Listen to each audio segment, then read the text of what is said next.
Hi, love. This is Brianna, and this episode is deeply personal.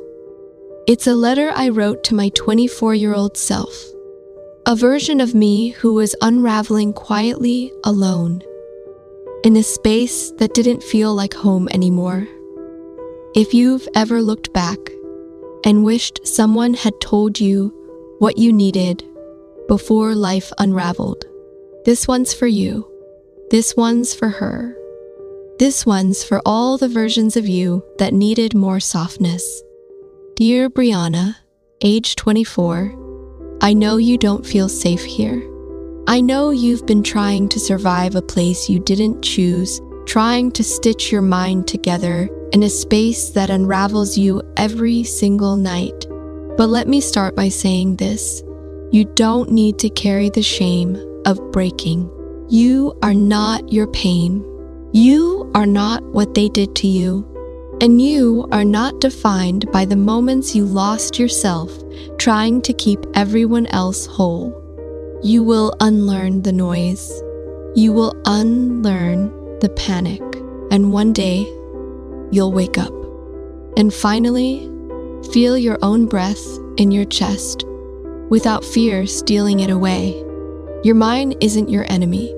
It's tired, overworked, undernourished, afraid of its own brilliance.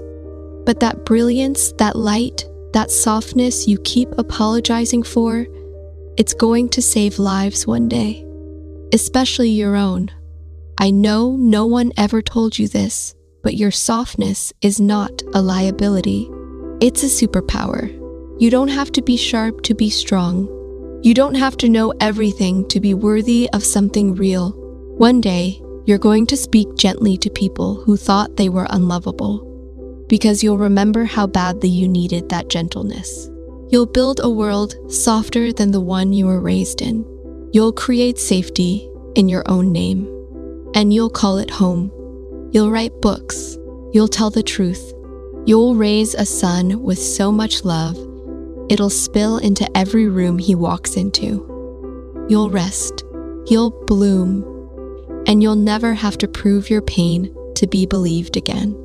And I wish I could sit with you now, tell you it's okay to fall apart, tell you it's okay to need help, tell you the world lied to you about what healing looks like. It's not linear.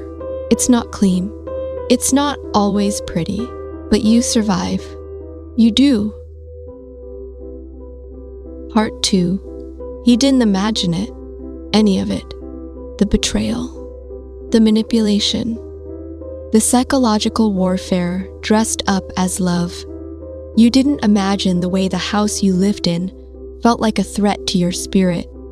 You didn't imagine the gaslighting, the isolation, or the moments you thought maybe the problem was you. It wasn't. And I need you to know that, without question. You were responding to an environment that wasn't safe. You were fighting to breathe in a space that kept trying to suffocate your brilliance. You were making sense of a world that never made room for your tenderness. I wish you had someone back then to say this clearly. You didn't deserve that. Not even a little bit. And I am so sorry no one protected you. I am so sorry you had to become your own parent, protector, therapist, and friend at the same time.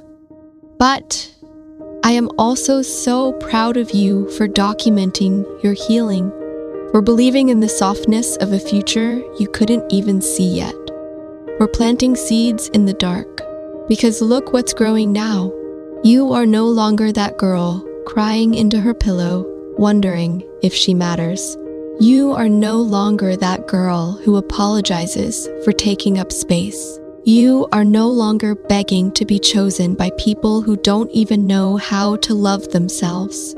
You are home, in your body, in your mind, in your purpose, and there is no one who can take that away from you now. If you're listening to this, whether you're 24, 29, or 44, you deserve to feel safe inside your own mind. You deserve to be held gently by your own voice. And you deserve to rest in the knowing that your healing is not a race, it's a rhythm. Thank you for letting me be part of yours. Thank you for listening to the Pink Mind Project, a podcast for soft interruptions, radical healing, and becoming. If this touched you, share it with someone who needs it too.